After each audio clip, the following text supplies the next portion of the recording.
In 1920, renowned psychologist Carl Jung stayed at a cottage in Buckinghamshire, England. During his visit, he encountered inexplicable and eerie phenomena that defied rational explanation. Here is Jung's chilling account of his paranormal experience, in his own words. The first night, tired from the strenuous work of the week, I slept well.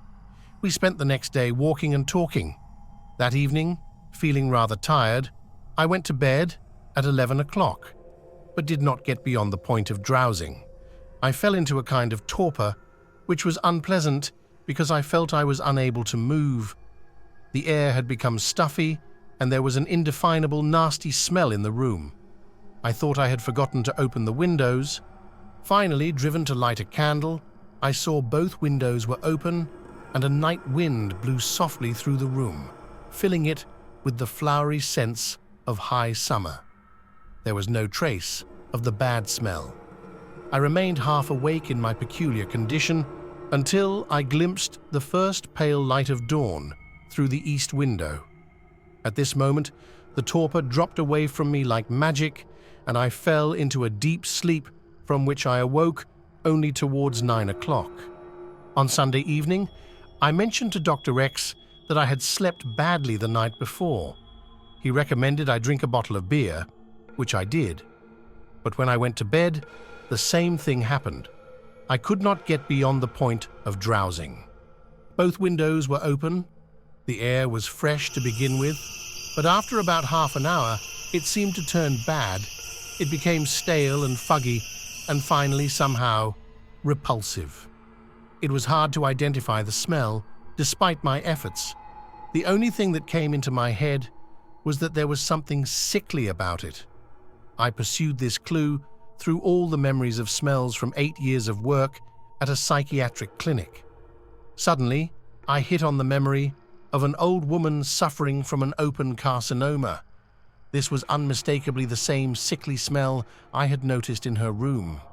As a psychologist, I wondered what might be the cause of this peculiar olfactory hallucination, but I was unable to discover any convincing connection to my present state of consciousness. I felt very uncomfortable because my torpor seemed to paralyze me. In the end, I could not think anymore and fell into a torpid doze. Suddenly, I heard the noise of water dripping. Didn't I turn off the tap properly? I thought. But of course, there's no running water in the room, so it's obviously raining, yet today was so fine. The dripping went on regularly, 1 drop every 2 seconds. I imagined a pool of water near the chest of drawers. Then the roof must leak, I thought. Finally, with a heroic effort, I lit the candle and went over to the chest of drawers. There was no water on the floor and no damp spot on the plaster ceiling. Then I looked out of the window. It was a clear, starry night. The dripping continued. I could make out a place on the floor, about 18 inches from the chest of drawers, where the sound came from. I could have touched it with my hand. All at once the dripping stopped and did not come back. Towards 3 o'clock, at the first light of dawn, I fell into a deep sleep. No, I have heard death watch beetles. The ticking noise they make is sharper. This was a duller sound, exactly what would be made by drops of water falling from the ceiling. I was annoyed with myself and not refreshed by this weekend, but I said nothing to Dr. X. The next weekend, after a busy week, I did not think about my previous experience. Yet hardly had I been in bed for half an hour than everything was there as before. The torpor, the repulsive smell, the dripping. This time, there was something else. Something brushed along the walls, the furniture creaked, and there were rustlings in the corners. A strange restlessness was in the air. I thought it was the wind, lit the candle, and went to shut the windows. But the night was still, no breath of wind. With the light on, the air was fresh, and no noise could be heard. But the moment I blew out the candle, the torpor returned. The air became foggy, and the creakings and rustlings began again. I thought I must have noises in my ear, but at 3 o'clock in the morning, they stopped as before. The next evening, I tried my luck again with a bottle of beer. I had always slept well in London and could not imagine what could give me insomnia in this quiet spot. During the night, the same phenomena were repeated, but intensified. The thought occurred to me that they must be parapsychological. I knew that unconscious problems could give rise to exteriorization phenomena, as constellated unconscious contents often manifest outwardly.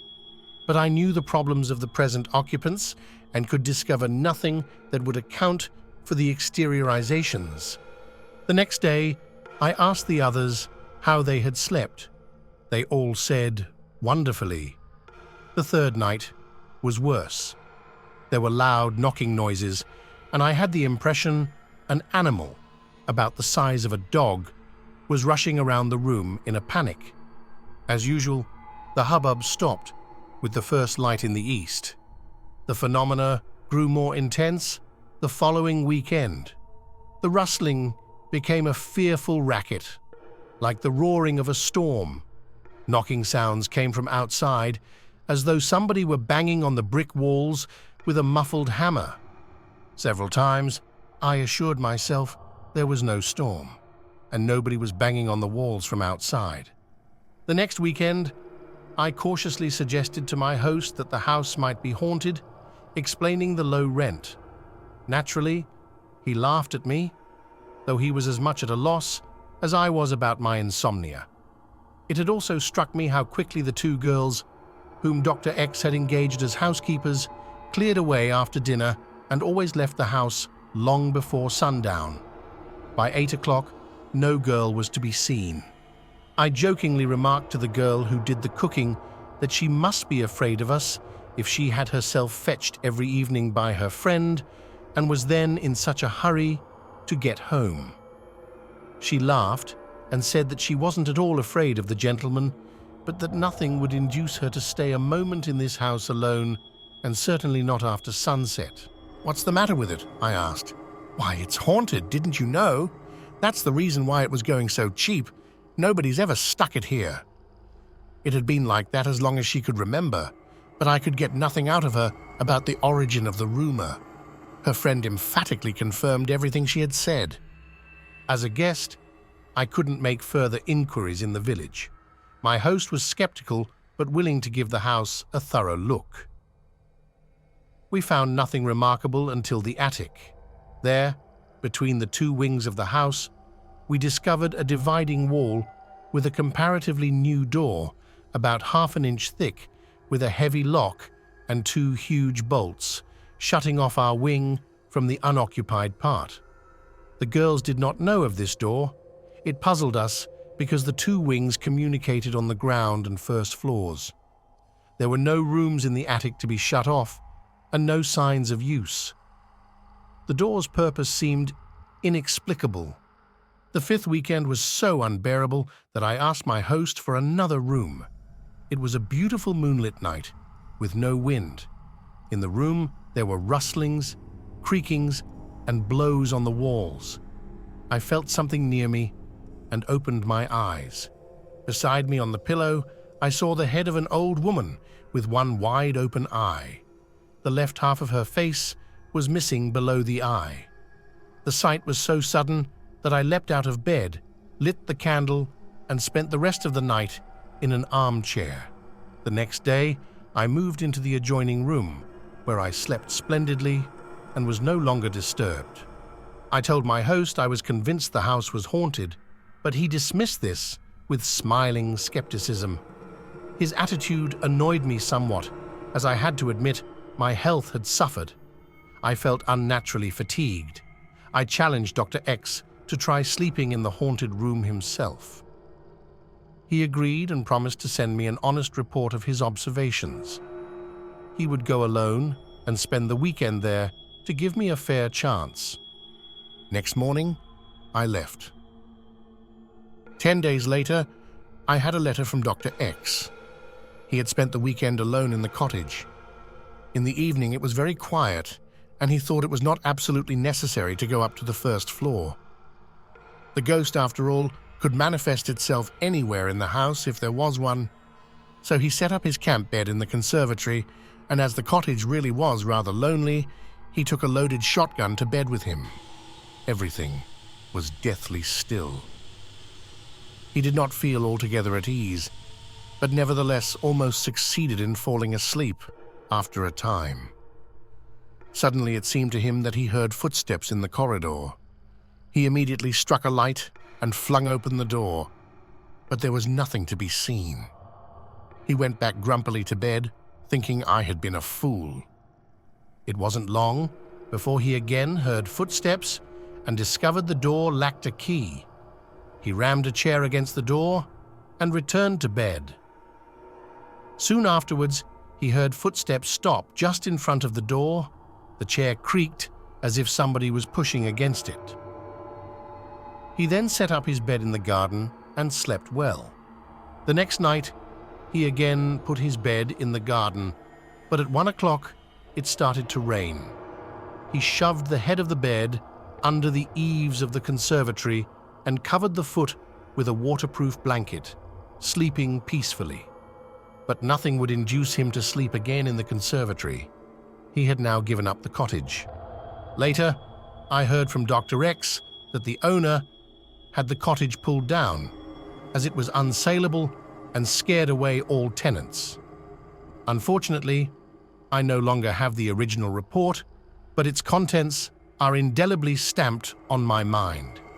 It gave me satisfaction after my colleague had laughed so loudly at my fear of ghosts. While Carl Jung did not attribute the eerie occurrences to ghosts in the traditional sense, his experiences in the cottage remained deeply unsettling. As a psychologist, he explored rational explanations such as hypnagogic hallucinations and manifestations of the unconscious mind. However, some phenomena defied clear understanding, leaving a lingering sense of mystery. Jung's account highlights the complexities of the human mind and the thin line between the psychological and the paranormal, ultimately leaving us with more questions than answers.